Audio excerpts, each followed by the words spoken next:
Hello everybody. Stereoisomers क्या है? सोचिए कोई ऐसी दवा जो आपकी जान बचाती हो, उसका दूसरा फॉर्म सिर्फ स्ट्रक्चर में थोड़ा चेंज कर दें तो वो जान ले सकता है। यही जो कहानी है, एक ही दवा का दो डिफरेंट फॉर्म, एक जो दवा है दूसरा वही जहर है, यही स्टीरियोआइसोमर है। या आप कह सकते हो कि अगर अपने नजरिए की दिशा को बदल दें तो पूरा माहौल बदल जाए, पूरा का पूरा हमारा सिस्टम ही बदल जाए, तो ऐसे ही सिस्टम को स्टीरियोआइसोमर कहा जाएगा। मतलब कि यह है कि ऐसे सभी कंपाउंड जिनका फॉर्मूला तो सेम होने वाला है, स्ट्रक्चर भी सेम होगा, सिर्फ ग्रुप और एटम का ओरिएंटेशन स्पेस में अलग होगा, स्पेस में अलग होगा, ऐसे सभी आइसोमर कहलाएंगे स्टीरियोआइसोमर। तो बच्चों ये वाला टॉपिक बहुत ही दमदार होने वाला है। आप ऐसे समझो कि एक ही हमारा जो ग्लूकोज है, ग्लूकोन डी, आप सब पीते होगे ना ग्लूकोन डी, जो ग्लूकोन डी का डी फॉर्म है उसको पीने से बॉडी में एनर्जी आती है, थकान कम हो जाता है और बॉडी में वर्क करने के लिए एनर्जी आ जाती है।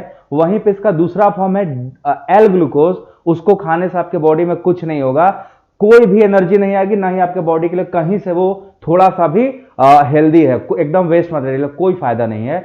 ऐसे ही एक मेडिसिन है कैंसर ट्रीटमेंट का जिसका नाम है सिस्प्लैटिन। अगर सिस फॉर्म प्लेटिन का अगर हम सिस फॉर्म लेते हैं तो वो कैंसर को सही कर देता है, उसको बोलते हैं एंटी कैंसरस एजेंट।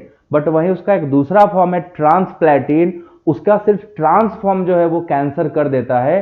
तो आप समझिए स्टीरियोआइसोमर क्यों इतना ज्यादा इंपॉर्टेंट है। सिर्फ स्ट्रक्चर का दिशा बदलने से, एटम या ग्रुप का डायरेक्शन बदलने से पूरे के पूरे मॉलिक्यूल का प्रॉपर्टी, उसका पूरा एक्शन ही चेंज हो जाता हो, वही हमें पढ़ना है, दैट इज कॉल्ड स्टीरियोआइसोमर्स। तो बच्चों हम सब लोग आज शुरू करने वाले स्टीरियोआइसोमर बहुत ही इंपॉर्टेंट टॉपिक है। इतना इंपॉर्टेंट है कि आप समझ सकते हो एक फॉर्म जहर है तो दूसरा फॉर्म दवा है, एक नजरिया हमारा पॉजिटिव है तो दूसरा नजरिया हमारा क्या होता है, नेगेटिव हो जाता है। हम सब ने ग्लूकोज खाया है, हम सब ने ग्लूकोज देखा है, आपके लाइफ में ग्लूकोज आया होगा, बट ग्लूकोज को यूज कैसे करना है बहुत ही कम लोगों को पता होता है। आपको आज सब सीखोगे, इस चैप्टर में सब सीखोगे, कौन से दवा काम का है, कौन सा दवा काम का नहीं है, कौन से खाने से बचेंगे और कौन से खाने से मर जाएंगे। तो देखो सबसे पहले हमें पढ़ना है स्टीरियोआइसोमर। लास्ट लेक्चर मैंने आपको स्ट्रक्चरल आइसोमर कंप्लीट कर दिया है, आप सबने पढ़ लिया होगा, all type of structural isomer finish हो चुके हैं। सो चलो शुरू करते हैं। स्ट्रक्चरल के बाद अगला हमारा है स्टीरियोआइसोमर। तो पहला है हमारा स्टीरियोआइसोमर को क्लासिफाई करना।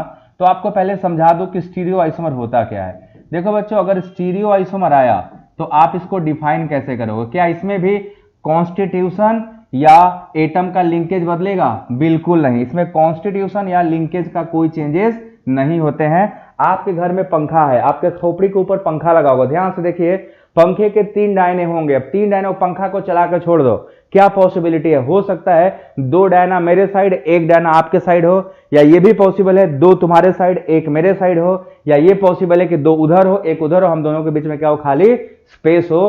तो एक ही पंखा स्पेस में अलग अलग तरीके से एग्जिस्ट करता है। That existence of that fan in different structure is called stereoisomer. एक ही मॉलिक्यूल का स्पेस में अरेंजमेंट बदलने से अगर स्ट्रक्चरल चेंजेस आ रहे हैं, स्ट्रक्चर में बदलाव आ रहा है, तो वही हमारा स्टीरियोआइसोमर है। डेफिनेशन यही है कि due to change in orientation in 3D space, same molecular formula but difference in orientation in where, above space में स्पेशियल अरेंजमेंट बदलता हो, उसको बोलते हैं स्टीरियोआइसोमर। तो एक सिंपल सा डिफिनेशन है, आप इसको लिख लोगे, क्या लिखोगे? Same molecular formula but orientation of group और एटम। ओरिएंटेशन होता है ओरिएंटेशन ऑफ ग्रुप और atom in 3D space, in 3D space is different. ठीक है, 3D स्पेस में क्या होगा? इन 3D स्पेस इज डिफरेंट। ऐसे आइसोमर्स को हम लोग क्या बोलेंगे? इसको हम लोग बोलते हैं स्टीरियोआइसोमर। तो सब कुछ सेम होगा, यहां पे सिर्फ एटम का ओरिएंटेशन स्पेस में चेंज होने वाला है। जैसे आप सबने पढ़ा होगा, एक सिस है, इस कंपाउंड को अगर हम बात करें तो ये हमारा कंपाउंड क्या है? फॉर्मूला में देखो कोई चेंज नहीं है, ये आपका सिस है, ये कंपाउंड क्या है? सिस, और ये हमारा क्या हो जाएगा? ट्रांस। देखो बच्चों इसमें हुआ क्या, ये सिर्फ ग्रुप और एटम स्पेस में अलग अलग जगह पे एग्जिस्ट कर रहे हैं, फॉर्मूले में कोई चेंजेस नहीं है। इस फॉर्म को हम बोलते हैं ट्रांस फॉर्म और इस फॉर्म को हम लोग बोलते हैं सिस फॉर्म। तो ऐसे आइसोमर को हम क्या बोलते हैं? Stereoisomer. These isomers are called stereoisomer. एक और एग्जांपल देता हूं, आप सबने सबसे छोटा वाला कार्बोहाइड्रेट पता है क्या किसी को? सबसे छोटा वाला कार्बोहाइड्रेट का क्या नाम होता है बताओ जरा, तो किसी को पता है? द स्मॉलेस्ट कार्बोहाइड्रेट का नाम क्या है? ग्लिसरॉल्डिहाइड। देखो ये है ग्लिसरॉल्डिहाइड CHO, ये ग्लिसरॉल्डिहाइड आपका जो है OH H और यहाँ पे CH2 है, ये आपका ग्लिसरॉल्डिहाइड है और दूसरा इसी का दूसरा फॉर्म है। सिर्फ क्या बदला है जरा ध्यान से देखो, ये दोनों का प्रॉपर्टी एकदम अलग है। ये डेक्स्ट्रो रोटेटरी होता है और ये लीवो रोटेटरी। मतलब ये क्या करेगा, मॉलिक्यूल का optical rotation right hand side में क्लॉकवाइज करता है और ये मॉलिक्यूल रोटेशन एंटी क्लॉकवाइज करता है। बदला क्या है अगर देखा जाए ध्यान से तो सिर्फ इस OH का ओरिएंटेशन, जो OH अभी राइट हैंड साइड था अब OH लेफ्ट हैंड साइड आ गया। So these are called stereoisomers. ये सब कहां हो रहा है? स्पेस में। कनेक्टिविटी नहीं बदली है, कनेक्शन उसी एटम से जहां जुड़ा था उसी पे जुड़ा है, बस अपना ओरिएंटेशन स्पेस में क्या किया, चेंज कर लिया। तो हम क्या बोल रहे हैं? Stereo isomers. क्लियर है? अब देखो अब क्लासिफाई करना हम लोगों को कि स्टीरियो आइसोमर कितने टाइप के होते हैं। चलो आप लोग बताओ, आप लोग के हिसाब से स्टीरियो आइसोमर्स कितने टाइप का है? हेलो एवरीबॉडी, सभी लोगों का बहुत बहुत स्वागत है। बच्चों चैनल को सब्सक्राइब करके वीडियो लाइक करके एक बार शेयर कर दो और जो क्वेश्चन पूछा उसका आंसर बताओ।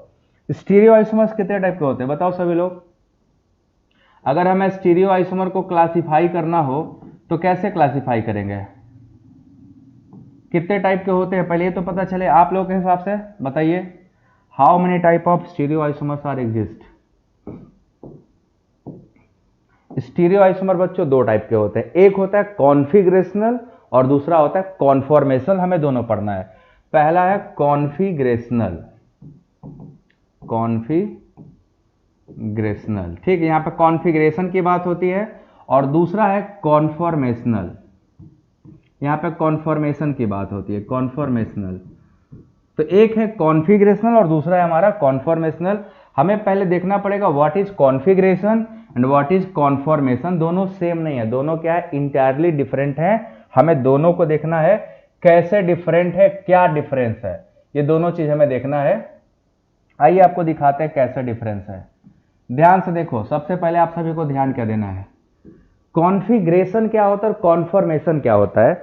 अगर किसी बॉन्ड में रोटेशन रिस्ट्रिक्ट हो जाए, मतलब वो फ्रीली रोटेट ना हो, तो due to rotation restriction in rotation, अगर हम इसकी बात करें तो इसमें क्या होता है, ड्यू टू रेस्ट्रिक्टेड रोटेशन। यहां पे क्या होगा, रेस्ट्रिक्टेड रोटेशन। दो बॉन्ड के बीच में क्या होता है, रोटेशन रिस्ट्रिक्ट हो जाता है। किस वजह से? ड्यू टू बॉन्ड मेकिंग या बॉन्ड ब्रेकिंग, या तो बॉन्ड बनने से या तो बॉन्ड टूटने से, मेकिंग और बॉन्ड ब्रेकिंग। अगर किसी मॉलिक्यूल में रिएक्शन के दौरान बॉन्ड या तो बन रहा होगा या तो बॉन्ड टूट रहा होगा, उसकी वजह से रोटेशन रिस्ट्रिक्ट हो जाए, रोटेशन में क्या आ जाए, रिस्ट्रिक्शन आ जाए, तो जो आइसोमर अराइज होंगे उनको हम लोग बोलते हैं कॉन्फिगरेशनल आइसोमर। और जो फ्री रोटेशन से होता है, इसमें क्या होता है, free rotation, free rotation around carbon carbon single bond. Carbon carbon single bond के बीच में जो फ्री रोटेशन होता है उसकी वजह से जो अराइज होगा उसको हम लोग बोलते हैं कॉन्फॉर्मेशनल। अब कॉन्फॉर्मेशनल के सिंपल सी बात देखो, ऐसे समझो, आप अपने घर का फैन चला दो, चलने दो इसको, ठीक है, चलेगा तो क्या है, पहले खड़ा था तो 0 डिग्री पे था, अब 0 से 360 के बीच में, आप सब ध्यान से सुनो, 0 से 360 के बीच में 360 स्ट्रक्चर बनाएगा ना। स्पेस में फॉर्मूला वही है, 1 डिग्री पे घुमा, 2 डिग्री पे, 3 डिग्री पे, स्पेस में अलग अलग एंगल पे अलग अलग स्ट्रक्चर आएंगे। वो क्यों आ रहा है, क्योंकि रोटेशन, पंखा फ्री रोटेट हो रहा है, रोटेशन होता जा रहा है, होता जा रहा है, तो उसको बोलते हैं फ्री रोटेशन। और फ्री रोटेशन से जो आएगा वो कहलाएगा कॉन्फॉर्मेशनल आइसोमर। बात समझ गए? अब पंखा रोटेट हो रहा है, अचानक से एक लोहे का रड पंखे के डायनों के बीच में लगा दो, अब पंखा वहीं पे रुक जाएगा। जहां पे रुकेगा रोटेशन रिस्ट्रिक्ट हो गया। क्यों रिस्ट्रिक्ट हुआ? आपने एक बॉन्ड लगाया, जो आपने पंखे के बीच में लोहे का रॉड लगाया वो एज ए बॉन्ड बिहेव करेगा, बॉन्ड बन गया, पंखा वहीं पे फ्रीज हो जाएगा। फ्रीज होते ही पॉसिबिलिटी क्या है, सेम ग्रुप सेम साइड भी हो सकते हैं, सेम ग्रुप अपोजिट साइड भी हो सकते हैं। तो जब सेम ग्रुप सेम साइड रहा होगा तो सिस बोलेंगे, और जब सेम ग्रुप अपोजिट साइड रहा होगा तो ट्रांस बोलेंगे। तो जो सिस ट्रांस आया बॉन्ड बनने या बॉन्ड टूटने की वजह से, उसको बोलते हैं कॉन्फिगरेशनल। और बॉन्ड के फ्री रोटेशन से आएगा तो क्या बोलेंगे, कॉन्फॉर्मेशनल। बताओ समझ आया? सभी लोग को समझ में आया कॉन्फ़िगरेशन क्या होता है और कॉन्फॉर्मेशन क्या होता है, दोनों में डिफरेंस क्लियर है। अब चलो देखो, हमें पहले पढ़ना है कॉन्फ़िगरेशनल। कॉन्फ़िगरेशनल कितने टाइप के हैं, चलो अब इसको देखो। कॉन्फ़िगरेशनल बच्चा ये दो टाइप का है। हम लोग जो आज पढ़ने वाले पहला वाला दैट इज जियोमेट्रिकल आइसोमर, ये हम लोग पहला पढ़ेंगे जियोमेट्रिकल आइसोमर्स, और दूसरा होता है ऑप्टिकल आइसोमर। दूसरा है हमारा ऑप्टिकल आइसोमर्स। इसमें हमको यही दोनों पढ़ना है, geometrical as well as optical. तो ध्यान से देखिएगा, जियोमेट्रिकल आइसोमर हमको तीन टाइप के पढ़ने हैं, आप सबको पता होगा। एक होता है सिस आइसोमर या ट्रांस आइसोमर, दूसरा होता है ई और Z isomer, E Z isomer इसको हम लोग बोलते हैं, और तीसरा होता है बच्चों सिन और एंटी, सिन एंटी आइसोमर। ये तीन टाइप का पढ़ना हमको जियोमेट्रिकल आइसोमर में। और ऑप्टिकल में हमें पढ़ना है DL configuration, erythro and threo, erythro and threo, और नेक्स्ट पढ़ना हम लोगों को आरएस कॉन्फ़िगरेशन। ये ऑप्टिकल में पढ़ना है। तो ऑप्टिकल में ये तीन कॉन्फ़िगरेशन पढ़ने हैं, जियोमेट्रिकल में हमें ये तीन कॉन्फ़िगरेशन पढ़ने हैं। बाकी और भी बहुत कुछ इसको अंदर आता है, वो सारी बातें हम डिस्कस करेंगे। जो मेन बातें हमें पढ़नी है वो आपको यहाँ पे बना दिया हूं मैं दोनों। कॉन्फॉर्मेशन के बाद जब कॉन्फॉर्मेशन शुरू करेंगे तब डिटेल में बात करेंगे। फिलहाल हम लोग कॉन्फ़िगरेशनल आइसोमर में जियोमेट्रिकल आज पढ़ने जा रहे हैं, ठीक है। हम लोग पहले क्या पढ़ेंगे, जियोमेट्रिकल आइसोमर। सभी लोग रेडी हो? जियोमेट्रिकल के लिए सभी लोग रेडी हो? शुरू करा जाए। आप सभी ने चैनल सब्सक्राइब कर लिया होगा, पूरा उम्मीद है, और अपने दोस्तों को शेयर नहीं किया है, ये थोड़ा सा दुख की बात है। शेयर करो, आप लोग शेयर कर दिया करो, शेयर कर दिया करो। न उठाए तो फोन करके उसको बोलो कि चल वे पढ़।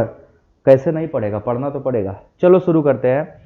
आज हम लोग शुरू करेंगे जियोमेट्रिकल आइसोमर्स। वेरी इंपॉर्टेंट, बहुत ही कॉन्सेप्चुअल और बड़े मजेदार, समझ में बहुत अच्छे से आएगा। कॉन्सेप्ट बहुत अच्छे अच्छे हैं, रटना नहीं है। स्ट्रक्चरल आइसोमर की तरह ये बोरिंग नहीं होगा, ये बड़ा मजेदार है, ये आपको बड़े अच्छे समझ में आएगा। बस आप लोग कंसिस्टेंसी बनाए रहो। जियोमेट्रिकल आइसोमर हम लोग शुरू कर रहे हैं। यहां पे आपको दमदार, मजेदार, बहुत ही शानदार आएगा, क्योंकि होता ही बहुत दमदार है। देखो, सबसे पहले जब बात होगी जियोमेट्रिकल आइसोमर की, तो जो सबसे पहली बात की जाएगी बच्चों, वो बात की जाएगी जियोमेट्रिकल आइसोमर कब अराइज होते हैं, किन सिचुएशन में कोई मॉलिक्यूल जियोमेट्रिकल आइसोमरिज्म शो करता है। किसी को कोई आइडिया है? किसी को कोई आइडिया? तो मैं आपको बता दूं, किसी भी मॉलिक्यूल को अगर जियोमेट्रिकल आइसोमर शो करना है, सो दोज मॉलिक्यूल्स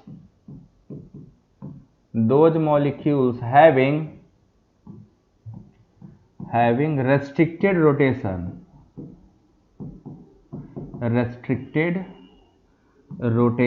around, ध्यान से सुनना सभी, restricted rotation around carbon carbon double bond. ध्यान से देखिए ना, carbon carbon double bond, carbon nitrogen double bond, nitrogen nitrogen double bond, या साइक्लिक रिंग, कोई भी साइक्लिक रिंग हो। साइक्लिक रिंग में 3 मेंबर भी हो सकता है बच्चों, 4 मेंबर भी हो सकता है, 5 मेंबर, कोई भी हो सकता है, 6 मेंबर भी हो सकता है, ठीक है। कोई भी साइक्लिक रिंग हो। ऐसे सभी सिस्टम मैंने जिसको बनाया यहां पे देख लो, चाहे एल्कीन हो, चाहे हमारा इमीन हो, चाहे एजो कंपाउंड हो, चाहे साइक्लिक रिंग हो, these all compound show GI. इन सब में रिस्ट्रिक्टेड रोटेशन है और यही जीआई शो करते हैं। अब आपके मन में एक और सवाल आएगा कि सर ये रिस्ट्रिक्टेड रोटेशन क्या होता है सर, और इन्हीं मॉलिक्यूल में रिस्ट्रिक्टेड रोटेशन होता है कि और भी सिस्टम में होता है? तो मैं आपको बता दूं, इनके अलावा बहुत सारे मॉलिक्यूल है जिनमें रोटेशन रिस्ट्रिक्ट होता है। पहले मैं आपको व्हाट इज रिस्ट्रिक्टेड रोटेशन ये समझा देता हूं, फिर आप अपने आप समझ जाओगे कितने मॉलिक्यूल में रोटेशन रिस्ट्रिक्ट हो सकता है। चलो देखो जरा ध्यान से, सभी लोग वीडियो लाइक करके, चैनल सब्सक्राइब करके, शेयर वाला काम कभी मत छोड़ना, इतना काम कर लिया करो बस, बाकी मेरा काम है, मैं कर रहा हूं। अब आप लोग सबसे पहले आप लोग बताओ, कोई molecule carbon carbon single bond बनाया है और हमें इस बॉन्ड को फ्री रोटेशन कराना है, घुमाना है 360 पे। बताओ, ये ऐसे है, ऐसे देखो, ये दो एटम है, दोनों सिंगल बॉन्ड से जुड़ गए। अब इनको रोटेशन में कोई रिस्ट्रिक्शन है? ये फ्री रोटेट हो रहे हैं क्योंकि दोनों आपस में जुड़े ही नहीं है। ये अपना घूम रहा है आराम से, सिंगल बॉन्ड के अक्रॉस ये खूब घूमेगा, इनके रोटेशन को बोलते हैं फ्री रोटेशन, और ये जब फ्री रोटेशन होगा बच्चों तो this rotation will generate conformational not configurational. अब सवाल है इसमें जीआई आ सकता है क्या? पॉसिबल है इसमें जीआई? कतई नहीं, क्योंकि रोटेशन क्या है? फ्री है, और हमारा कंडीशन क्या है? रोटेशन शुड बी रेस्ट्रिक्टेड, नहीं तो जीआई नहीं आएगा। तो सवाल ये आएगा दिमाग में कि सर ये रोटेशन को रिस्ट्रिक्शन करें कैसे? हम रोटेशन में रिस्ट्रिक्शन करें कैसे? पाई बॉन्ड बना के। ध्यान से देखो, ये कार्बन कार्बन डबल बॉन्ड कैसे बनता है आप सबको पता होगा। कार्बन कार्बन डबल बॉन्ड बनता है पाई बॉन्ड के पी ऑर्बिटल के ओवरलैप से। तो इस कार्बन का एक पी ऑर्बिटल ये है, एक पी ऑर्बिटल ये है। अगर इन दोनों के बीच में बॉन्ड ना बनाए तो सिंगल बॉन्ड फ्री रोटेशन करेगा। अभी क्या करते हैं ना, अभी हम लोग इन दोनों के बीच में बॉन्ड बना देंगे, ये ओवरलैप कर गया। अब बताओ, ये बॉन्ड जो अभी फ्री रोटेट हो रहा था, इसके ऑर्बिटल यहां बॉन्ड बना लिए और नीचे वाला भी ऐसे बना लेंगे। अब क्या बीच वाला कार्बन घूम पाएगा? इसने बॉन्ड बना लिया, इसकी वजह से ये बॉन्ड क्या हो गया? जुड़ गया। अब जुड़ गया तो फ्री रोटेशन नहीं कर पाएगा। अब रोटेशन में क्या आएगा? रिस्ट्रिक्शन। कैसे? एक सिंपल भाषा में समझा दूं, एक अकेला लड़का या लड़की जिसकी शादी ब्याह नहीं हुई होती, उसको घूमने का कोई बाउंडेशन नहीं होता, जहां मन अकेले टहल रहा होता है। बट आप देखो, सबको जब शादी हो जाती है, बॉन्ड बन गया, अब कहीं घूमने नहीं जा सकता, जाने के लिए क्या चाहिए? परमिशन। तो क्या होगा? उसके रोटेशन में क्या हो गया? रिस्ट्रिक्शन। वो चाहे लड़का हो चाहे लड़की, घर में पड़ा रहेगा, कहीं जाना होगा तो रोटेशन में क्या है? रिस्ट्रिक्शन है। That is very simple. जब तक सिंगल है, बॉन्ड नहीं बना है, चाहे जहां धरती पे घूम लो, बट रोटेशन अगर एक बार बॉन्ड बना लिए तो या तो साथ में लेकर घूमोगे या तो नहीं घूमोगे। रोटेशन में रिस्ट्रिक्शन है, मतलब रोटेशन में रिस्ट्रिक्शन आ गया। साथ घूम रहे हो तो रोटेट थोड़े हो रहे हो, वो तो लेके घूम रहे हो ना, तो रोटेशन रिस्ट्रिक्ट ही है। और नहीं गए तो भी रोटेशन में रिस्ट्रिक्शन है। दैट इज वेरी सिंपल, आप सब समझ गए होंगे। तो पाई बॉन्ड के बनते ही रोटेशन में हो जाता है रेस्ट्रिक्शन, और हमारा ज्योमेट्रिकल आइसोमर का कंडीशन, पहला कंडीशन आ जाता है। अब ये मॉलिक्यूल जीआई शो करने के लिए तैयार है ना? अब रोटेट नहीं होगा। साइक्लिक रिंग में भी यही कहानी है। अगर हम कोई साइक्लिक रिंग बनाए तो हम ऐसे बनाएंगे ना, जो साइक्लोप्रोपेन है, देखो जरा। अब साइक्लोप्रोपेन अगर ऐसे बनेगा बच्चों, तो इनके ऑर्बिटलों का ओवरलैप होता है। ध्यान से देखो, ये जो बॉन्ड बनेगा, ये बनेगा पी ऑर्बिटल के ओवरलैप से। ये ऐसे ओवरलैपिंग होगी, ये पी ऑर्बिटल यहां क्या होंगे? इस तरह से ओवरलैप करेंगे। ये ऐसा देखो, ये 3 मेंबरिंग है ना, ये 3 मेंबरिंग, एक कार्बन, 2 कार्बन और ये 3। ऐसे थोड़ा अच्छा नहीं बना, थोड़ा और अच्छा बनाता हूं। जैसे हमारा हो गया ये साइक्लोप्रोपेन। अब इसके अगर ऑर्बिटल बनाओगे, ध्यान से देखो, ये जो बॉन्ड बनाए कैसे बनाए? यहां का पी ऑर्बिटल ओवरलैप किया इसके साथ, इसका इधर, इसका इधर, इसका इधर, ठीक? इस कार्बन का इधर और इस कार्बन का इधर, ये सब आपस में क्या है? ओवरलैप हुए। अब अगर आप चाहो कि इस बॉन्ड को रोटेट कर लें और ये बॉन्ड दोनों में कुछ ना हो, तो पॉसिबल है क्या?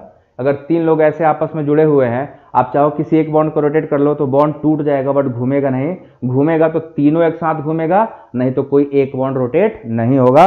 This restriction in rotation is called restriction in rotation या रेस्ट्रिक्टेड रोटेशन।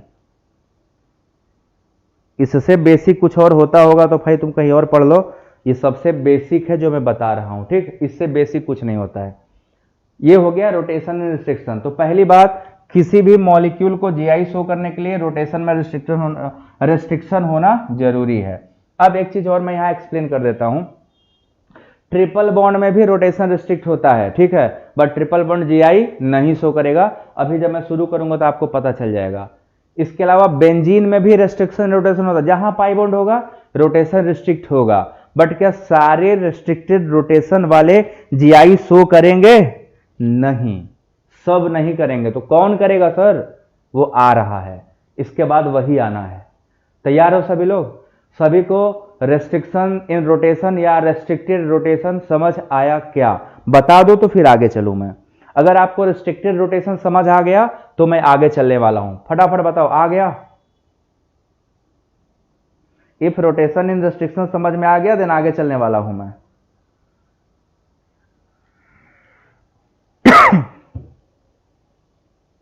अब हम लोग को देखना है किस सिचुएशन में आपका जीआई आएगा, ठीक? तो पहला जीआई हम आपको पढ़ाने जा रहे हैं, that is cis trans isomer. पहला जो हम लोग को पढ़ना है that is cis and trans isomer. कोई मॉलिक्यूल सिस होगा और कोई मॉलिक्यूल ट्रांस होगा। तो पहला कंडीशन था मैंने आपको जो बताया, ज्योमेट्रिकल आइसोमर आने के लिए सबसे पहला सिचुएशन यही है, molecule must have restricted rotation.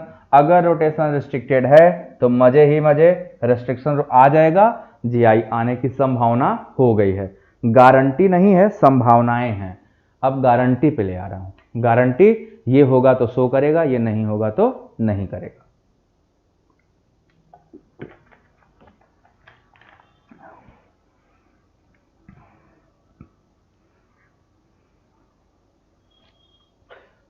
Three 360 नहीं हुआ, नहीं कुछ नहीं, रोटेट ही नहीं होगा, वो एक भी रोटेट नहीं होगा, 0 डिग्री पर रोटेशन होगा। आप कोई एंगल नहीं कर सकते नितिन, जो तुम सोच रहे हो ना कि कुछ एंगल पर रोटेट हो जाए, नहीं, वो होगा ही नहीं। There is no rotation. If restriction is there, no rotation is there. Clear है? अब सिस ट्रांस हम लोग को देखो बच्चों, 4 सिस्टम में पढ़ना है, मैं आपको चारों का नाम लिख दूं।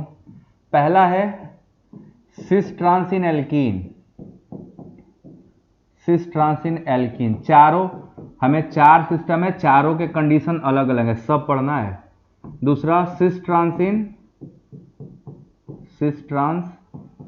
इन साइक्लोएल्केन, साइक्लोएल्केन में भी सिस ट्रांस होता है, वहां भी पढ़ना है। तीसरा हमें पढ़ना है सिस ट्रांस इन साइक्लोएल्कीन, सिस ट्रांस इन साइक्लोएल्कीन में, इसमें अलग कंडीशन है, उसको पढ़ना है। और चौथा है सिस ट्रांस इन एलीन्स, ट्रांस इन एलीन। एलीन क्या होता है अभी जब आएगा तो बता दूंगा, ठीक। ये 4 system cis trans isomer show करते हैं और हर सिस्टम के अपने कंडीशन हैं। तो हम सारे सिस्टम को बाइफरकेट करके सिस्टमैटिकली आपको सारा कुछ बताने जा रहा हूं। तो आप सभी लोग तैयार हो? ताबड़तोड़ शुरू किया जाए ना? मजा आ रहा है? वीडियो लाइक नहीं कर रहे हो, बस यही देख रहा हूं मैं। वीडियो लाइक करने में सबको पता नहीं क्या उंगली में दर्द होता है, कर दिया करो यार, तुम लोग इतना ही तो कर सकते हो, बाकी तो मैं कर ही रहा हूं। इन चारों सिस्टम को शुरू करते हैं। चलो चलो शुरू करो। पहला डालो हेडिंग सिस ट्रांस इन एल्कीन, पहला हेडिंग डालो सिस ट्रांस इन एल्कीन। वीडियो लाइक नहीं कर रहे हो, बस यही देख रहा हूं। सिस ट्रांस इन एल्कीन, पहला वाला हम लोग पढ़ने जा रहे हैं, सिस ट्रांस इन एल्कीन। अगर किसी एल्कीन को सिस ट्रांस शो करना हो तो उनमें क्या क्या कंडीशन होना चाहिए? बहुत आसान है, आपको तुरंत समझ में आ जाएगा, बस मुझे समझाने दो। देखो एल्कीन का अभी मैंने आपको बता दिया, एल्कीन है तो रोटेशन रिस्ट्रिक्टेड है, नो डाउट। जितने सिस्टम मैंने पहले लिखे थे वो सारे सिस्टम जीआई शो करने के लिए एलिजिबल हैं। कुछ और कंडीशन होते हैं वो मैं अभी आपको बताने जा रहा हूं, ठीक। बस तुरंत बताऊंगा, आप सभी को आ जाएगा। किसी को कुछ पूछना है क्या?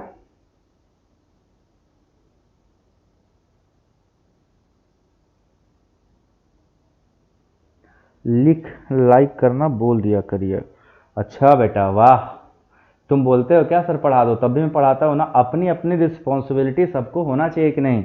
आप कुछ चीज़ के लिए रिस्पॉन्सिबल रहो, कुछ चीज़ों के लिए हम। सुरेंद्र मौर्य, देखो बेटा ऐसा है ना कि बेंजीन सिस ट्रांस नहीं करता, बट बेंजीन में रोटेशन रिस्ट्रिक्टेड है। अभी तुरंत आप समझ जाओगे इसको शुरू करते ही कि बेंजीन क्यों नहीं कर सकता। उसका भी अपना एक दिक्कत होता है बेचारे को, एक तो पीड़ा होती है, वो पीड़ा भी मैं डिस्कस करता हूं। देखो सबसे पहला कंडीशन, अगर किसी एल्कीन को सिस ट्रांस शो करना है तो पहला कंडीशन है molecule must have, molecule must have at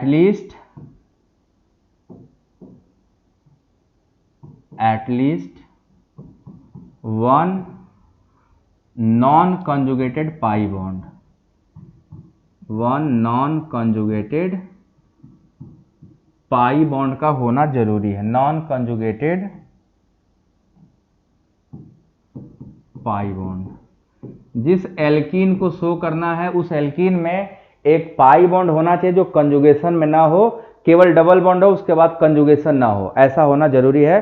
one pi bond which is non conjugated, पहला हो गया। तो आप ऐसा लिख सकते हो ना कि एल्कीन में ये कार्बन कार्बन डबल बॉन्ड हो गया, पहला कंडीशन। दूसरा कंडीशन देखो, अब ध्यान से देखिएगा, एल्कीन के जो दो कार्बन हैं ऑलरेडी ये एक कार्बन कितना बॉन्ड बना सकता है, मैक्सिमम 4। इस कार्बन ने 2 ठो पाई बॉन्ड बनाया, बट देखो ये 2 ठो ग्रुप अभी खाली है ना, इस कार्बन के भी 2 ग्रुप हैं और इस कार्बन के भी 2 ग्रुप हैं। ध्यान दीजिएगा, आपको क्या करना है, इन दोनों कार्बन को बीचों बीच आधा आधा कर देना है। ध्यान से सुनना अच्छे से, डबल बॉन्ड को बीचों बीच आधा आधा कर दिया। अब एक कार्बन ये है और एक कार्बन ये है। अब एक कार्बन पे 2 ग्रुप लगे हुए हैं, दिख रहा है ना, एक ये एक ये, तो हम इसको मान लेते हैं ए और इसको मान लेते हैं बी, इधर भी मान लेते हैं ए और इधर भी मान लेते हैं बी, ऐसा मान लो। कंडीशन क्या है कि एल्कीन के किसी एक कार्बन के दोनों ग्रुप सेम नहीं होने चाहिए, किसी के नहीं, ना इधर वाले के ना इधर वाले के। ध्यान से समझिएगा, थोड़ा सा मिस्टेक सब बर्बाद। एल्कीन के जो 2 कार्बन हैं दोनों में से किसी कार्बन का ये दोनों ग्रुप सेम नहीं होना चाहिए, ठीक है, दोनों का डिफरेंट होना जरूरी है। ए बी हो जाए, बी सी हो जाए, ए सी हो जाए, ए डी हो जाए चलेगा, बट ए हो जाए नहीं चलेगा, ना तो इस कार्बन का ना तो इस कार्बन का। बात समझ में आया? एल्कीन के दोनों कार्बन के दोनों ग्रुप डिफरेंट होने जरूरी है। तो दूसरा कंडीशन क्या है, both group of each carbon of alkene must be different, alkene must be different. Different होना कंपलसरी है, एकदम कंपलसरी, सॉरी हाँ, डिफरेंट होना कंपलसरी। कैसा हो सकता है, ए बी हो सकता है चलेगा, ए सी हो सकता है चलेगा, ए डी चलेगा, बी सी चलेगा, सी डी चलेगा। मतलब एक ही कार्बन के देखो बच्चों क्या है, एक कार्बन के 2 ग्रुप अलग अलग, दोनों अलग अलग, दोनों अलग अलग, दोनों अलग, दोनों अलग, ये चलेगा। ऐसा होगा तो पॉसिबल है, करेगा। बट अगर ऐसा हो जाए, ए हो जाए या बी हो जाए या सी, तो बताओ इस केस में करेगा कि नहीं करेगा? नहीं करेगा। एक ही कार्बन के अगर दोनों ग्रुप सेम हो गए तो नहीं करेगा। जैसे ये एच हो जाए तो नहीं करेगा, मेथाइल हो जाए तो नहीं करेगा, दोनों Cl हो जाए तो नहीं करेगा। बट अगर एक Cl एक H और इधर भी एक Cl एक H हो गया तो करेगा। समझ आया? एक ही कार्बन के दोनों ग्रुप सेम नहीं होने चाहिए। ये क्लियर है?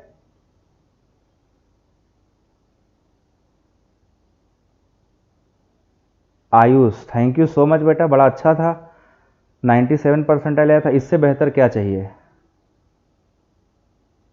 बस मैं पढ़ाता हूँ, आप लोग पढ़ लो, अच्छे से पढ़ लोगे तो और अच्छे परसेंटेज लोगों के आएंगे। बट क्या है ना कि जहाँ मैं बस पढ़ाता हूँ तो इसलिए थोड़ा मेरे कस्टमर कम है, मतलब आप लोग स्टूडेंट जो बच्चे हैं वो थोड़े कम हैं। बाकी लोग और कुछ भी कर लेते हैं, नाच गा लेते हैं, तो उनके कस्टमर ज़्यादा होते हैं। खैर मुझे उससे मतलब नहीं है। आपको समझ आया कि नहीं? पहले दूसरा कंडीशन समझ में आया? अगर ऐसा सब्स्टिट्यूशन हुआ तो करेगा, ऐसा हुआ तो नहीं करेगा। ये क्लियर है सबको? दूसरा सिचुएशन क्लियर हो गया। अभी तीसरा चलना है। तीसरा हमारा सी है, सी कंडीशन देखो, अगर सिस ट्रांस करना है तो एक कंडीशन और है। 2 कंडीशन हो गए। सभी लोग फटाफट कमेंट सेक्शन में बताओ, क्लियर है तो आगे चलें, और नहीं क्लियर है तो फिर तो इसी को पहले क्लियर करना पड़ेगा ना। क्लियर? गुड। तीसरा कंडीशन देखो क्या है। अभी क्या था, एक ही कार्बन के दोनों अलग होने चाहिए, मतलब एक कार्बन के दोनों सेम नहीं होना चाहिए। तीसरा ये है कि इन दोनों कार्बन का कोई एक ग्रुप कॉमन होना जरूरी है। बात समझे? इन दोनों कार्बन में चाहे इन दोनों का कोई एक या इन दोनों का कोई एक, दो इसमें और इस कार्बन के, इस कार्बन के और इस कार्बन के एक एक ग्रुप का कॉमन होना कंपलसरी है। अब दिखाता हूं कैसे। सो ये है at least one group of both carbon, at least one group of both carbon must be same या कह सकते हो कॉमन होना कंपलसरी है। अब सवाल आएगा, यही कंफ्यूजन आएगा आपको, सर ये मतलब एक में डिफरेंट बोल रहे हैं, एक में सेम बोल रहे हैं। तो मैं क्या बोला, एक ही आदमी का, मैं मान लो कार्बन हूं, तो मेरे दोनों हाथ राइट या दोनों हाथ लेफ्ट नहीं होने चाहिए। एक राइट तो एक लेफ्ट होना जरूरी है, और दूसरा कार्बन आप हो तो आपका भी एक राइट और एक लेफ्ट होना जरूरी है। दोनों राइट राइट हो जाए या दोनों लेफ्ट लेफ्ट हो जाए तो नहीं है। मान लो हमारे और आप में कार्बन कार्बन डबल बॉन्ड बना है, हमारी बॉडी आपकी बॉडी क्या है, कार्बन है। हाथ दोनों हमारे ए हो गया राइट, बी हो गया लेफ्ट, आपका भी एक राइट एक लेफ्ट है, तो हम दोनों कंडीशन शो कर रहे हैं सिस ट्रांस के लिए। दूसरा कंडीशन हो गया। तीसरा क्या है, मेरा एक राइट एक लेफ्ट, तो आप में भी कम से कम एक कार्बन या तो राइट होना जरूरी है या तो लेफ्ट होना जरूरी है, ठीक है ना।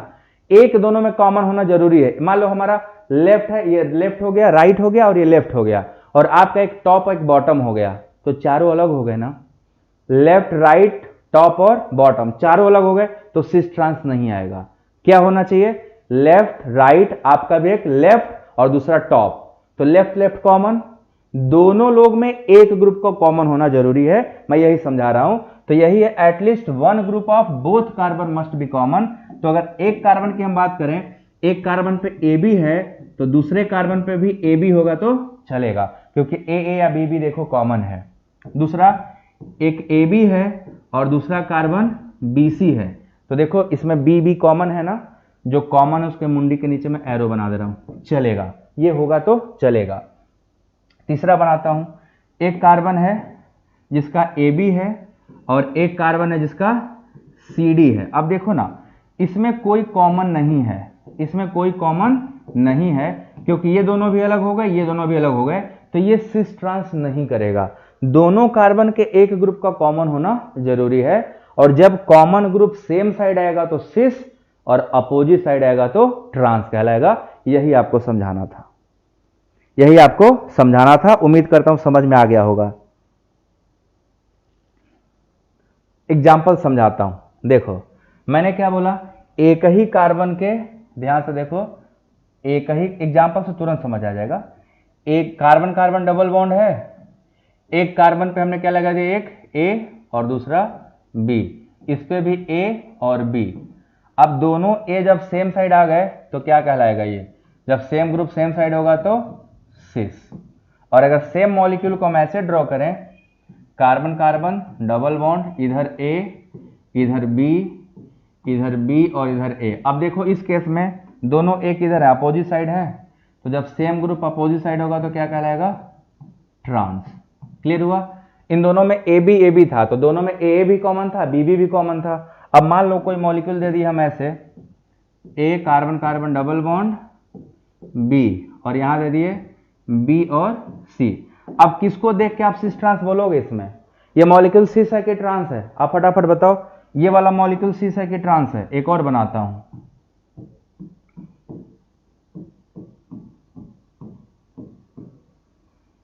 दूसरा मॉलिक्यूल क्या है आप लोग बताओ। ये मॉलिक्यूल क्या था, देखो दोनों बी किधर गए, अपोजिट साइड, तो ये क्या कहलाएगा, ट्रांस।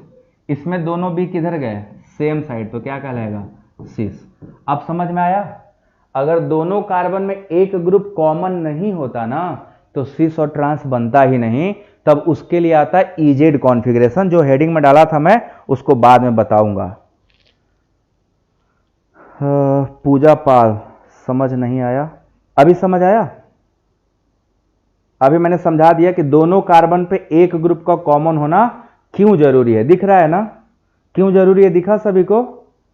अगर एक ग्रुप कॉमन नहीं होगा दोनों कार्बन का तो सेम ग्रुप सेम साइड और सेम ग्रुप अपोजिट साइड हो ही नहीं पाएगा, तो सिस ट्रांस कहां से आएगा। दिखाई दिया। बोलो सभी लोग को कंडीशन समझ में आएगा सिस ट्रांस के। सभी लोग फटाफट कमेंट सेक्शन में आओ, अब थोड़ा देर आप लोगों से डिस्कशन हो जाए। क्या सभी लोगों को सिस ट्रांस का कंडीशन समझ में आ गया। एल्कीन में ये हमने 3 कंडीशन आपको दिखाए, ये तीनों कंडीशन आपके पीछे लिखे गए हैं। सिस ट्रांस में क्या सभी को सारे कंडीशन समझ में आ गए। चलो फटाफट बताओ सभी लोग, ये 3 कंडीशन है सिस ट्रांस के लिए। क्या सभी को सारे कंडीशन समझ आ गए, कमेंट सेक्शन में आ जाओ फटाफट।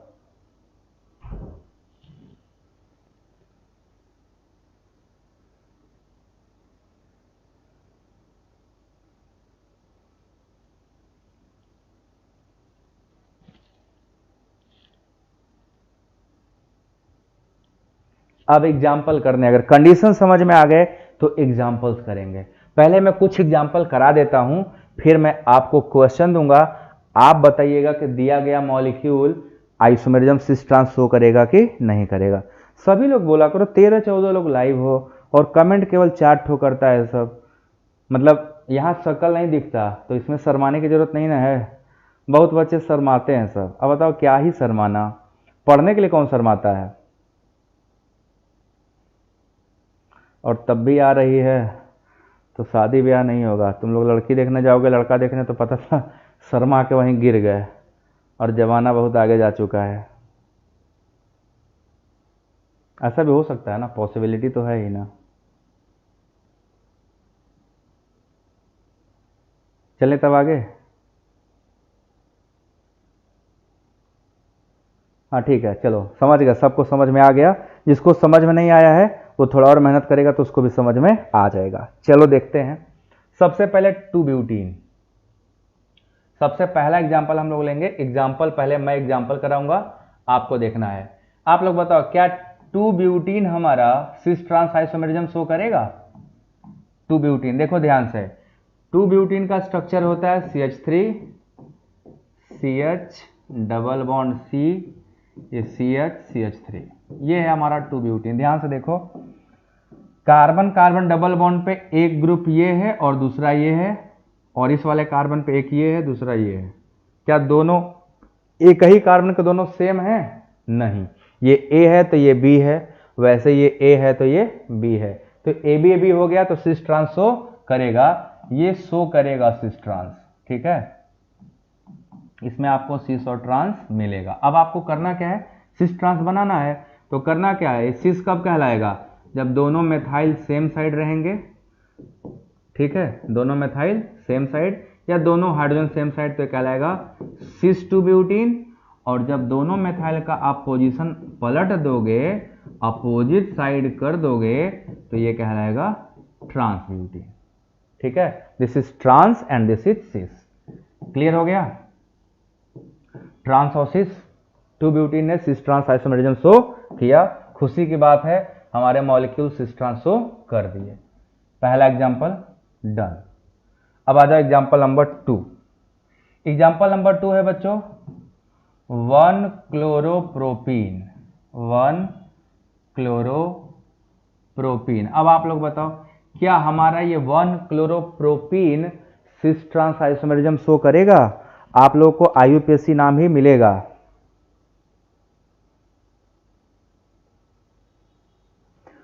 अभी मैं सेंड कर दूंगा प्लेलिस्ट। ठीक है, 5th सेमेस्टर का प्लेलिस्ट अभी थोड़ी देर में सेंड कर दूंगा, जस्ट वेट, पहले इसको मुझे पढ़ा लेने दो। क्या 2-क्लोरोप्रोपीन सिस ट्रांस करेगा, हाँ या ना? देखो 2-क्लोरोप्रोपीन में, सॉरी 1-क्लोरो है, तो 1-क्लोरोप्रोपीन होता है बेटा स्ट्रक्चर उसका ये CH3 CH double bond CHCl, ये मॉलिक्यूल है 1-क्लोरोप्रोपीन। क्योंकि प्रोपीन में फर्स्ट पोजीशन पे क्या होगा, क्लोरो ग्रुप लगा होगा, तो उस कार्बन से हम नंबरिंग करेंगे जहां पे Cl लगा है। अब देखो आपको दिख रहा होगा, दिख रहा है? तो सिस ट्रांस करेगा कि नहीं करेगा? शो करेगा ना। देखो कैसे करेगा, या आप इस कार्बन पे देखो, अगर हाइड्रोजन को A मान लें और मेथाइल को B, तो यहाँ AB टाइप का ग्रुप है इस पे। हाइड्रोजन को A मान लें और Cl को C, तो यहाँ पे AC टाइप का है। ये AB और AC, तो A कॉमन है। दोनों हाइड्रोजन जब सेम साइड होंगे तो सिस बोलिएगा, और दोनों हाइड्रोजन को अपोजिट साइड रख दीजिएगा तो ट्रांस कहलाएगा। बना लोगे ना सिस ट्रांस, है ना आसान? आगे चलूं? चलो नेक्स्ट, तीसरा एग्जांपल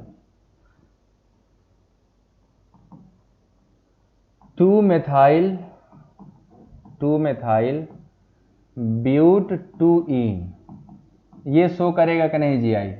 अब आप लोगों को मैं एग्जांपल देता जा रहा हूं, आप लोग बनाते चलो। 2-मेथाइल ब्यूट-2-ईन। तीसरा है 2,3 डाइब्रोमो ब्यूट-2-ईन। चौथा हो जाएगा ना, 4th। आप लोग सब लोग अपने कॉपी में ड्रॉ करो और बताओ बनेगा कि नहीं बनेगा। ठीक है, 5th, पांचवा 2-पेंटीन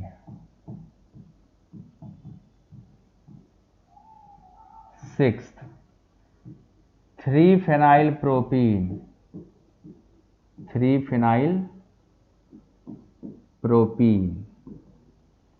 इतने बना लो, फिर और एग्जाम्पल करेंगे। पहले इनका आप लोग आंसर बता लो। चलो बताओ सभी लोग आंसर फटाफट। आप लोग नंबर लिख के जाना किसका आंसर कर रहे हो, ठीक है? 3 का, 4 का, 5 का, 6 का, जिसका आंसर करिएगा नंबर जरूर लिखिएगा कि हम इसका आंसर करने जा रहे हैं सर, ठीक है? चलो आंसर करते जाओ फटाफट सभी लोग। तो तीसरा करेगा कि नहीं करेगा? आ जाओ कमेंट सेक्शन में, तीसरे वाले को पहले बताओ, क्या हमारा तीसरा वाला सिस ट्रांस आइसोमेरिज्म करने जा रहा है? येस और नो?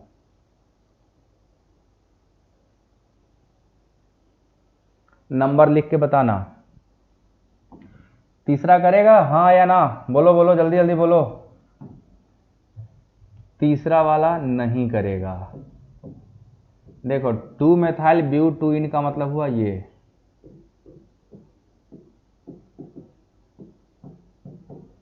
कंपाउंड है 2 मेथाइल ब्यूटूइन। देखो 2 मेथाइल ब्यूटूइन।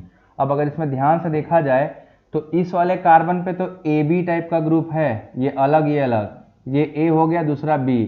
बट इस पे देखो, इस वाले पर अगर ध्यान से देखोगे तो आपको दिखेगा ये मेथिल और ये मेथिल दोनों सेम है, मतलब यहाँ पे AA टाइप का हो गया।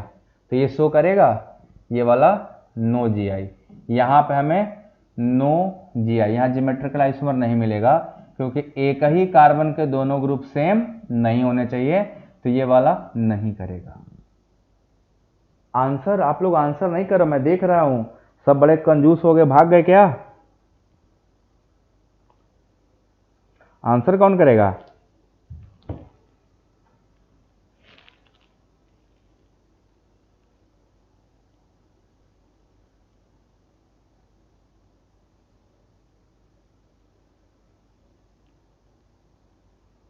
नेक्स्ट वाला बताइए, उसके जस्ट अगला वाला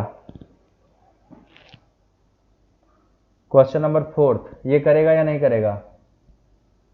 इसका नाम है 2,3 डाइब्रोमो ब्यूटूइन। तो आपको 2,3 डाइब्रोमो ब्यूटूइन का स्ट्रक्चर बनाना है। ये 2 पे भी ब्रोमो रखना है, डबल बॉन्ड 3 पे भी ब्रोमो रखना है और ब्यूटूइन। देखो ये बनेगा ब्यूटूइन। अब इसमें देखो करेगा, ये क्यों करेगा ध्यान से देखो, एक कार्बन ये एल्कीन का, दूसरा ये है, तो एक कार्बन पे Br और दूसरा मेथाइल, तो Br को अगर A मान ले और मेथाइल को B, तो यहाँ AB टाइप का हो गया।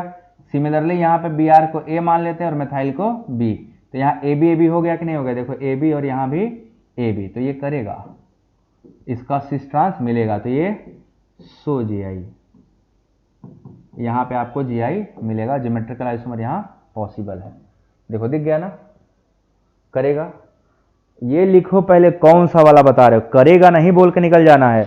आपको ये लिखना है कि चौथा 4th करेगा, 3rd नहीं करेगा। 5वां आपके लिए, बताओ सभी लोग, 5वां का आप लोग आंसर करो। 5th वाले का आंसर करिए। अब देखते हैं करेगा कि नहीं करेगा।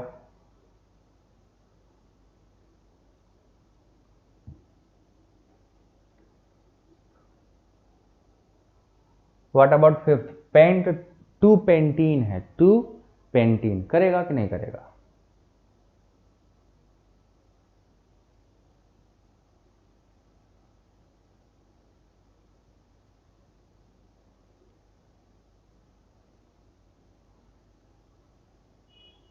पांच करेगा, श्रुति यादव 5 करेगा।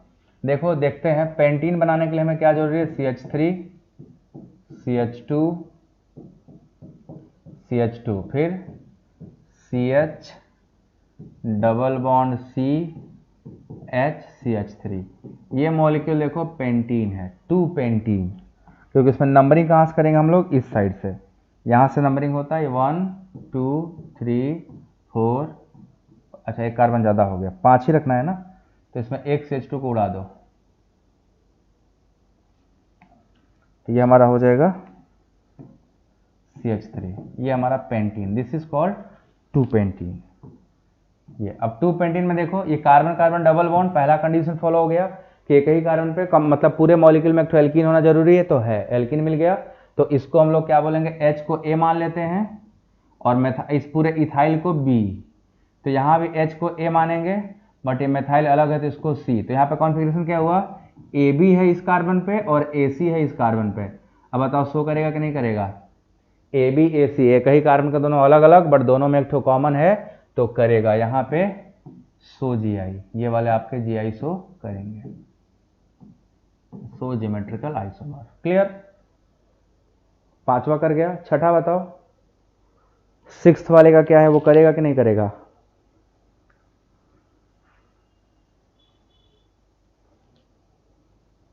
सिक्स्थ वाला बच्चों GI कर रहा है, देख के बताओ, फटाक से बताओ।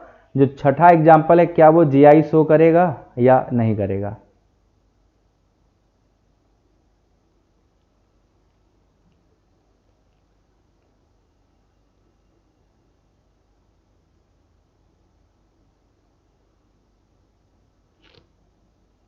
छठा वाला बताइए, बताइए सभी लोग आंसर करो, यस या नो।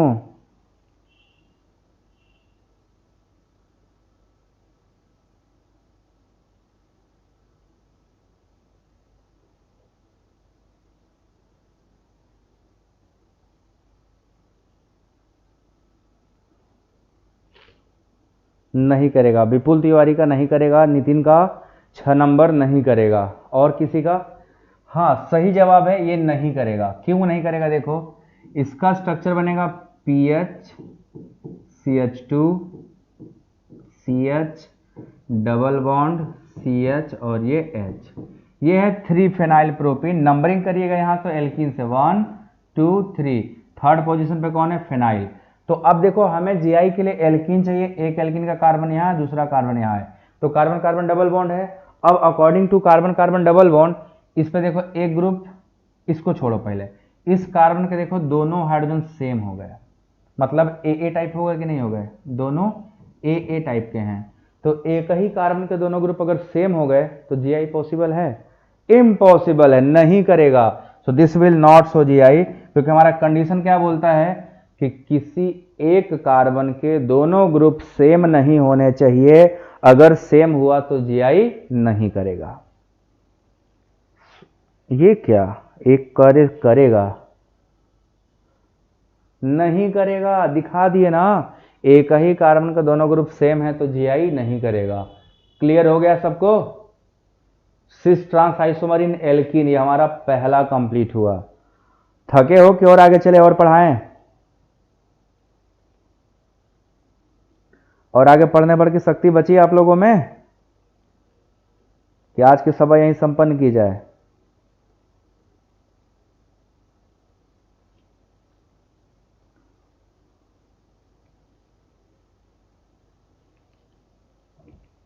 नहीं करेगा, वो तो मैंने दिखा ही दिया, नहीं करेगा।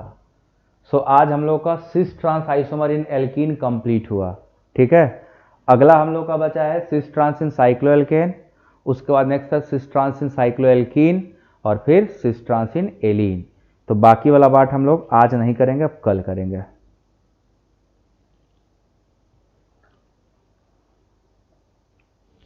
ठीक, आज की सभा यहीं संपन्न। अब कल से थोड़ा और पढ़ाना बाकी है, बाकी भी चैप्टर शुरू करेंगे इसके बाद का। ठीक, तो आज बस यहीं तक, आज की सभा संपन्न। Thank you so much. हाँ नहीं, अब आज नहीं, अब कल। अभी पढ़ाना है एक चीज़ और, उसको देखते हैं, बाद में पढ़ाएंगे। तो आज चलो यहीं तक। सब लोग वीडियो लाइक करके शेयर करके तभी सोना। और मैं देख रहा हूँ कई लोग लाइक नहीं करते, क्योंकि लाइक का जो लेंथ है बहुत कम हो गया, बहुत ज़्यादा कम। तो आप लोग ये काम करना, सब्सक्राइब करने के लिए अपने दोस्तों को, जो यार दोस्त कहीं और पढ़ रहे हो, किसी और जगह पढ़ने गए हों, उन सबको लिंक भेजो। एक बार पढ़ना चालू करेंगे तो फिर हमारे यहाँ ही पढ़ेंगे।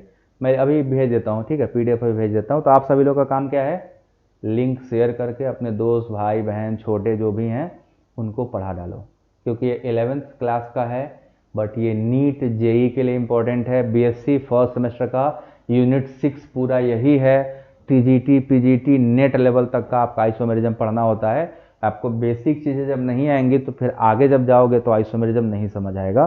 तो ये सब बहुत अच्छे से क्लियर होना कंपलसरी है, बहुत मस्ट है। तो मैं इसको यहाँ तक कंप्लीट कर दिया। अब आगे मैं आपको पढ़ाऊँगा कल। टाटा बाय बाय, कल मिलते हैं। ठीक।